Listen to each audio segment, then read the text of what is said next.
Good afternoon, everyone. How's everyone doing? Yes, can you hear me?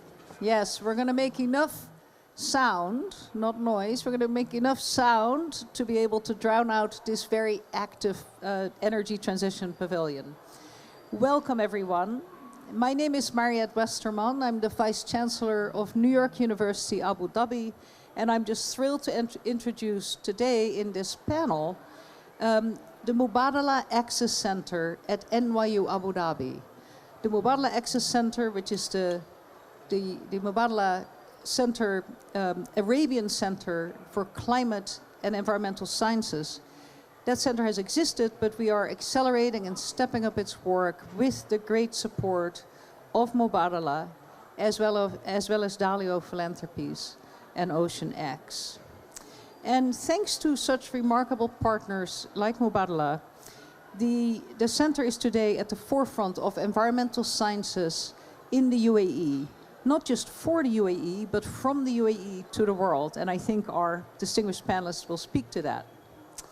And its role of the center in studying local and regional climate dynamics is really important, of course, in the first place for understanding what is happening on the Arabian Peninsula and in the Gulf region and waters. But beyond that, I think we all know here that the Gulf and the Arabian Peninsula environments have long been rather extreme but also resilient ecosystems where people have lived, many species have thrived in their way, and where we can therefore learn together about the Earth's, the warming future of the Earth. Global warming is with us no matter what happens in this climate conference. We need to be prepared for a steadily warming planet for at least a good while longer. And so, for example, as you can see in the title here, the word proxy is included. John Bird, to my left here, one of our climate scientists who works on coral, he often reminds me that what we see today in coral reef studies in the Gulf, because it is such an extreme system already, can be a proxy for other regions of the oceanic environment of our world in 10 to 50 years, say. More broadly, just a brief word about NYU Abu Dhabi and the Mubadala Access Center. These are just examples of our profound collaboration with UAE government agencies, businesses, and stakeholders, especially in anticipation and all throughout this COP28 and well beyond. We have had some 45 marquee events like this and many others here, and they're still continuing. And we absolutely will continue our commitment to environmental science, and especially the mitigation of climate change and its effects in the years ahead, again in cooperation with all these local stakeholders. So I want to thank profoundly Mubadala for their unwavering support. I also want to thank the Dalio family. Mark Dalio, to my very left there, is here with us. Dalio Philanthropies and Mark's Ocean X for their valuable grant announced today and their partnership. And I want to thank NYU Abu Dhabi's deans, Marta Losada of Science and Samra Madanat of Engineering for their leadership. And of course, nothing happens in universities without faculty, without top quality researchers.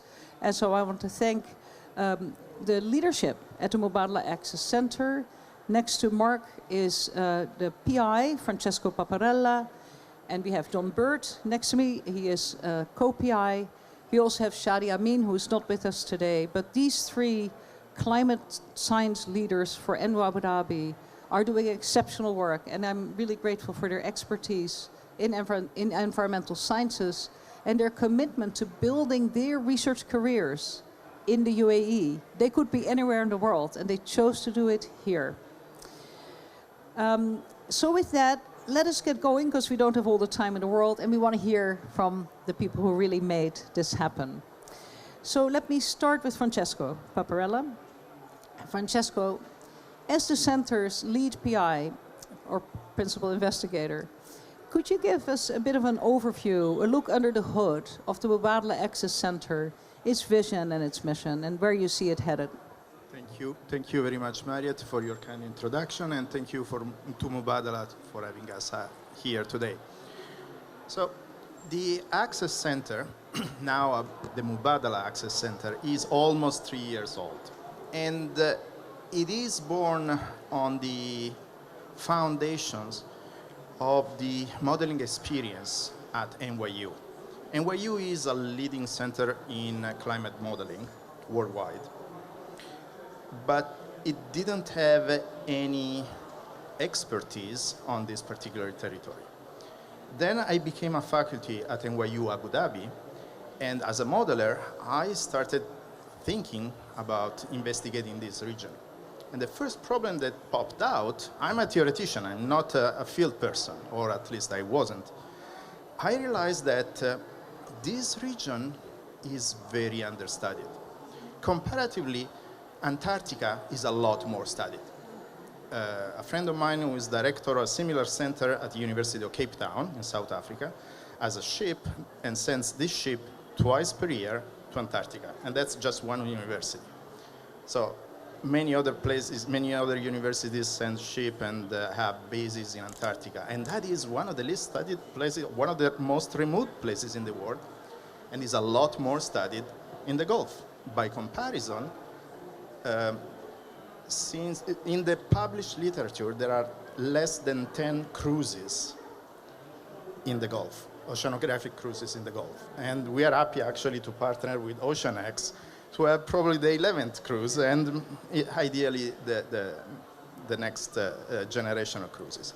So anyway, as a modeler, I found myself wanted to model something without data. And that, of course, is not possible. A model that is not constrained by data is a video game, is something that simply doesn't stand. It could be anything.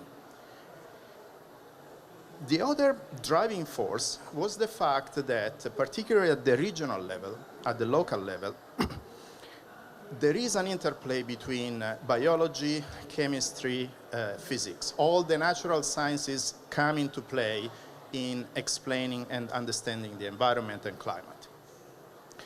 In fact, I should say that our division between biology, chemistry, it's really an historical happenstance. There is no reason to have those boundaries between the disciplines, if not historical ones. So I teamed up with John, an ecologist, with Shadi, who's not here today, a microbiologist, and with the other modelers at NYU, with engineers in order to build the instruments.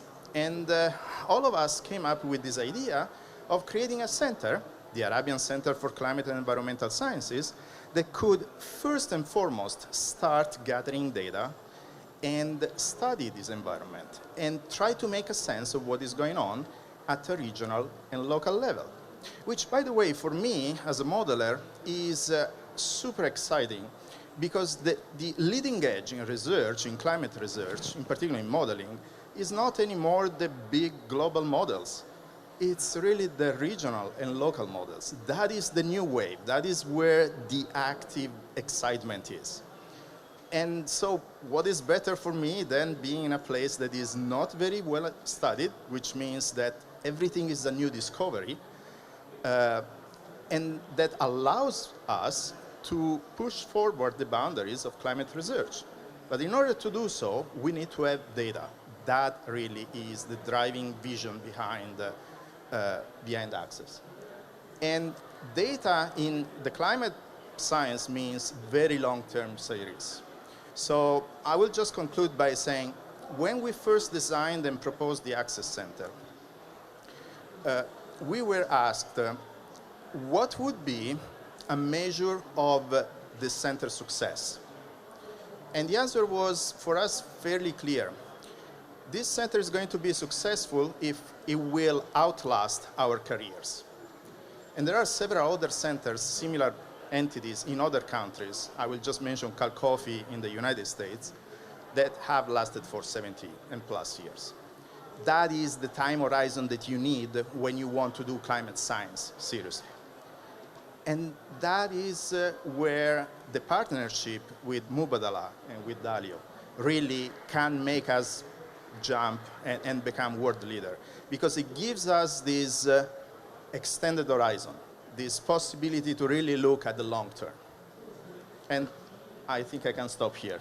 Thank you. Thank you so much, Francesco. And you've indicated very well what a university like NYU Abu Dhabi does so well, because we are a high concentration per student of really excellent research scientists and scholars across all disciplines: science, engineering, social science, also the humanities and the arts, so we can bring things together easily.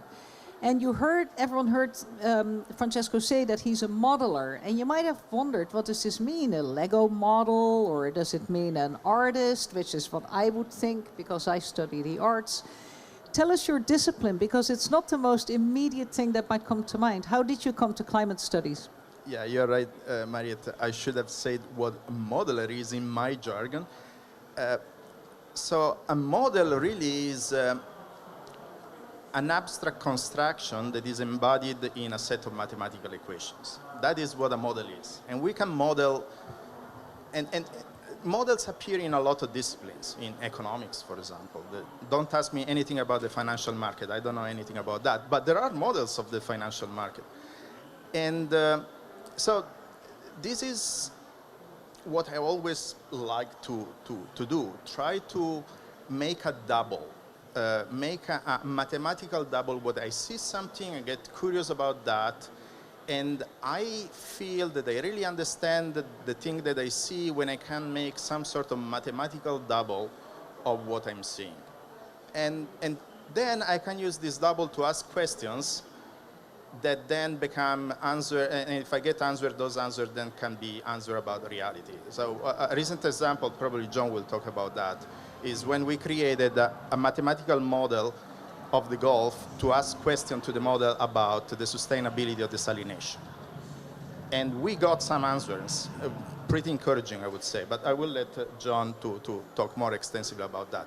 And likewise, on many other situations, you see something going on in nature, and decoding what is going on may be not immediate, but if you can make this, if you can translate into math what you see, you are led by math with the help of computers to find explanations. And then you must go back to reality and look back at the data if your explanation actually makes sense. And when they do, you can finally say, in my opinion, that you have understood what is going on. That's what really our job is. So Professor Paparella is a mathematician, and I think that was important to say, because we often think of mathematics as divorced from these real world issues, and you just showed it. And since we have some really important young people in this audience, study your math. It will turn out useful, I assure you.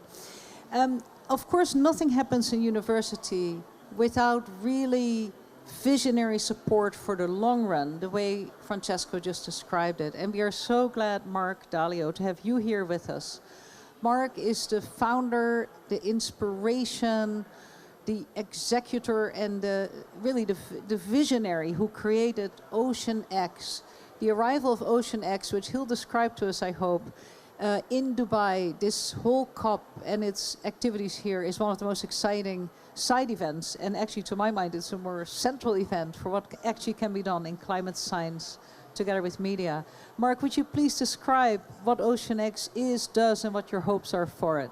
Yeah, absolutely. Thank you for the kind words, and you're way too kind with the words. But I'm Mark Delia, the co-CEO and founder of Ocean X. Ocean X is an organization that takes our research vessel, Ocean Explorer, the most cutting-edge research vessel out there, and pairs that with global media projects. So on board the vessel, we actually have 2,000 meter rated submersibles, 6,000 rated meter remotely operated vehicle. And then on top of that, we have dive operations, we have labs, dry labs, wet labs, and then we wrap that all up with a strong media look and feel, but also capabilities. So we actually can live stream 6,000 meters on a hydrothermal vent to classrooms around the world, and then also have done a number of media projects based off of the science that we do in various countries, working with local scientists and global scientists as well. So We were the ones that filmed the giant squid for the first time. We worked with BBC Blue Planet 2 and did a number of the kind of films that you saw on Blue Planet. You may have seen on Blue Planet 2. And really, it's for us, it's how do you take such an important, you speak about data and the importance of data, and the public doesn't necessarily understand that data right from the get-go. It's so important to know and make decisions based off of that data. And so we're constantly collecting data, and the models that you get and the data visualization is so important in regards to that. In order to get the excitement from the public, and then also have policymakers and governments and supporters help to encourage them to care and steward the oceans. And so for us, the media is almost like a version of that data visualization. We have all this data that we have on board and that we're collecting. And how do we create content? How do we work with the scientists, gain their trust and excite them, but be a voice for them, for the world, and then also for the next generation. So we just launched a sister organization called Ocean Education, where we bring students on board, undergraduate students, to work with our vessel and the tools on board, teach them how to utilize that and how to kind of learn from the best working team on board and the various science organizations that we bring, and then live stream that to K through 12 students around the world, as well as regionally, as well as working with museum partners to build museums that go around the world as well, really to excite the public, from the high-level governments to the general public to foundations that want to support this program or could see a interest in supporting work in the various regions. And we actually have our ship here in Dubai Harbor working to showcase the work that we're doing, and then from there we're actually taking it to Southeast Asia for the next 4, 5, 6 years, first working with Indonesia, the Indonesian government, and then from there hopefully working in Malaysia and places like Philippines. I think there's a lot of work that we're excited to do there, but we've done also work in the Red Sea, and just before this we were actually in partnership with Abu Dhabi and NYU doing some work in the Gulf, and actually some of the team here is going to be also doing a second phase of that mission in the Gulf to start to test out some of the equipment that we have on board that will hopefully get rolled out into fisheries work and other work. So things like full genome sequencing that we have the ability to do on the ship, that will make fisheries work much more efficient and much more manageable. So a lot of the stuff is very concrete in what we're doing, but then we are on the bleeding edge. We are doing things no one's done before, even some of the lab equipment that we have to test, and we have to essentially take these things that are usually done on a very kind of stable platform like a lab at a university, and see if it actually even works at all on a moving vessel. And through these, through the bleeding edge innovation that we're doing, we're kind of taking these theories and proving them right, and then taking that on and having that impact things like how countries do traditional fisheries assessments. And with the work that we can do, we can, I think, expedite that process and make it much more efficient as we go forward. But that's not the only thing. We do a wide range from whale communications to tagging 6-gill sharks at depth in 1,000-meter radar, 1,000-meter submersibles. And I think the larger context of all this is how do we inspire and generate the next workforce of tomorrow in the marine space? And I see this young man with this deep sea shirt on, and that inspires me that, like, how do we get more kids involved in this and caring and wanting to be the next marine biologist, wanting to be the next data scientist in the marine space. And all that talent is going elsewhere.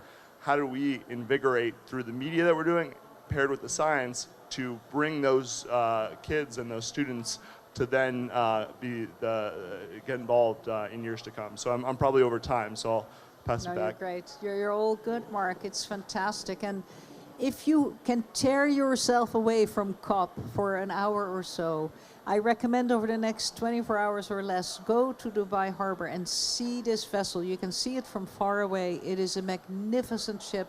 I couldn't believe it. I've been on there twice this past week. And I couldn't believe there was this much science on it. Labs, a media lab, the genome sequencing, submersibles, a whole other vessel, a bunch of Zodiacs, and really the highest quality equipment to do safe diving and with great care for the scientists and the crew that make this vessel work. And the vessel is actually, when you see it, you'll think like, who can build such a large vessel? It is a totally renovated and redone and refitted oil tanker. So from tanker to research vessel to create better, safer, and more habitable oceans. It's a beautiful story. Now, Mark mentioned the marine biologists of the future. Here is a great marine biologist of the present, the past, and the future, our very own John Bird. John, one of the first professors to be appointed at NYU Abu Dhabi in 2009, with a long history here in the country and the Gulf, although he hails from Canada. John, please tell us about the research that you have been able to accomplish today with Access and even before, and what you see ahead as you go on the ship tomorrow, for example, on Ocean X tomorrow, and what you see may come out of these partnerships with Mubadala and with Ocean X in the years to come. So for those of you who don't know, you're actually sitting on the shorelines of one of the world's most extreme seas. We get crazy temperatures in the summertime, so the water temperatures here will hit 36 degrees Celsius. And for marine fauna, that's unusually hot. If you took corals on the Great Barrier Reef and exposed them to 32 degrees Celsius, they'd be bleaching, and 33, they'd probably be dead. And at that point, fish would start going as well. Yet we have coral reefs, we have reef fishes, we have seagrasses, and various other marine ecosystems that occur here on our shorelines. And I like to use the term that Marriott brought up earlier, which is that we use the Arabian Gulf as a natural laboratory for understanding climate change and how organisms can cope with extreme environmental conditions. In the Mubadala Access Center, we've been established, as Francesco mentioned, for about 3 years now, 2.5. And we've had some great successes already in terms of learning about this very unique but really understudied ecosystem, as Francesco pointed out. As an example, we've recently learned that there's a very large oxygen minimum zone, an area where there's very low levels of oxygen out in the middle of the Gulf, and it's been expanding since the 1980s, we think in part due to climate change, but there's some other processes involved there. And it's actually coming towards the UAE coast, where it might affect things like fisheries. Similarly, some work that was done in my lab in conjunction with Francesco, we've learned that also on the coral reefs here in summertime, we get this similar sort of low oxygen level that occurs at nighttime. So corals, like seagrasses, produce oxygen through photosynthesis.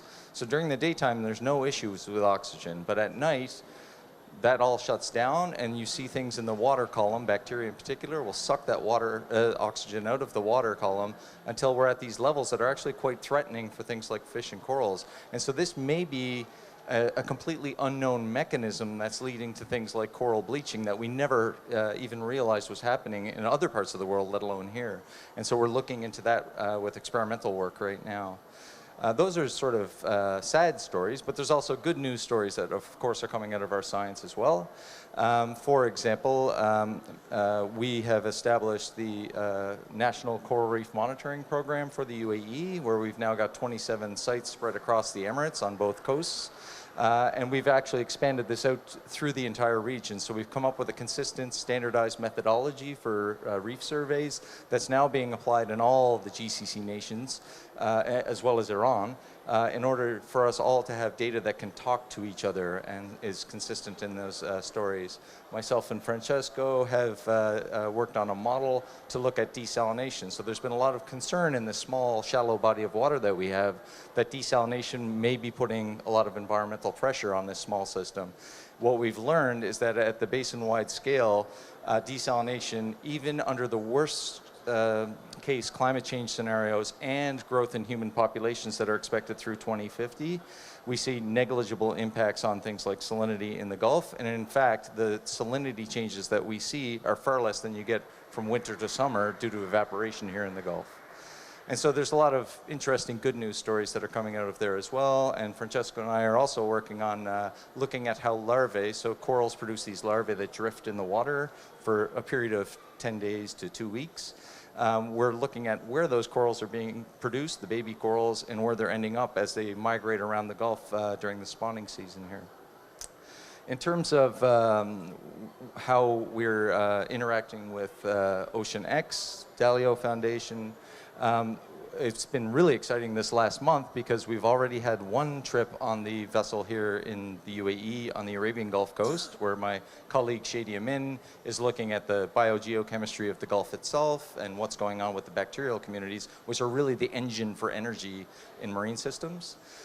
In this next week, some of Francesco's work is going on with his team. I'm on the vessel itself. And I get, I think, the coolest job on this boat because I get to go into the submarine and head down to about 150 meters. So we're working on what are called mesophotic deep water reefs, where there's virtually no light at that level. So we call it the twilight zone. And so there are these really unusual reefs that we actually think are growing on top of the reefs that occurred there during the last ice age because the sea levels were 120 meters below where they are today. And so in a few days, we're going to be sitting on that site that no one has ever seen before, looking at an ecosystem we didn't even know occurred in the Emirates up until about 6 months ago. So from our perspective, this is a fascinating opportunity.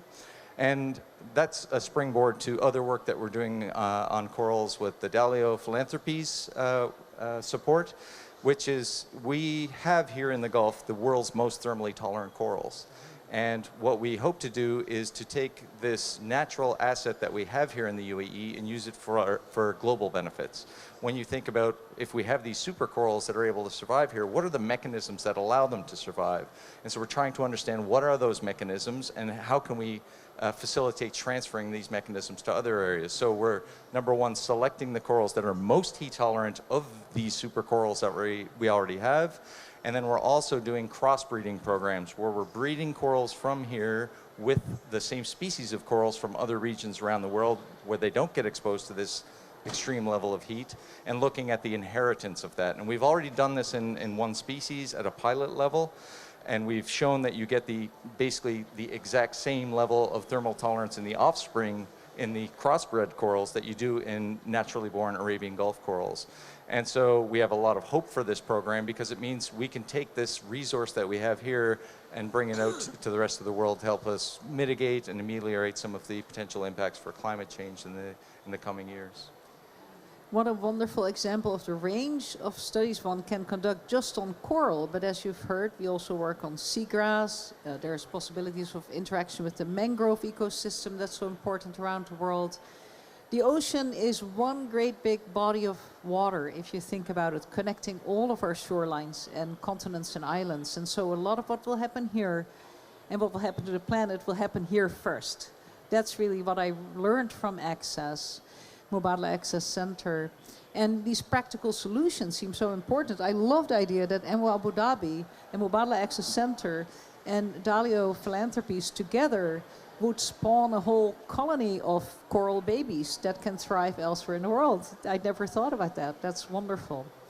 We are almost at time, but I really want to stress here that how unusual it is to have funders really understand from the private sector, from private philanthropy, understand the importance of investing in science, in basic science or pure science as it's often called, so that solutions that you might never have thought about 10 years ago, now you're thinking about them, can be developed over time. It's really inspiring, and I was wondering, Mark, if you would be willing to say something about why you think science is so important and why you feel it's worth investing in, basically, rather than the immediate quick return. I mean, I don't know if you guys enjoy breathing, but every other breath that you take comes from the oceans, so that's one good reason. I think what I would like to do and what we try to strive for on the Ocean X side is I said this before, and so I'm trying to engage it, but I think science has been very exciting, but I think it's had a period where we need to build the excitement up even more. And I'm not saying science is not cool. It's very, very cool, but we need to, it has its own community, and we need to give that community a voice to make science as exciting for the scientific community to the public. Because I think there's a lack of engagement from the public on the excitement that science brings and that the oceans brings. And it might be just a not understanding the importance, but also not understanding the wildly weird and wonderful world that brings you into. And so the work that we do is try to do the cutting edge scientific work and really push the limit, but don't leave it at that. Communicate that. Because if science is not communicated, then you're not going to get any buy-in from anyone. We need to get the entire buy-in from the public, from governments, from funders, in order to invest more in scientific research, especially in the oceans. And so I think that's where, yeah, that's anyway, so I'll pass it on. Thank you very much for making the point that we in universities consistently try to make, but it often falls on somewhat deaf ears. It's really great to see the interest in this here. Thank you all. You've been a wonderful audience here. Our friends here will be around a little bit for talking, but for now, please give it up for Mark, Francesco, and John and this wonderful work they're doing.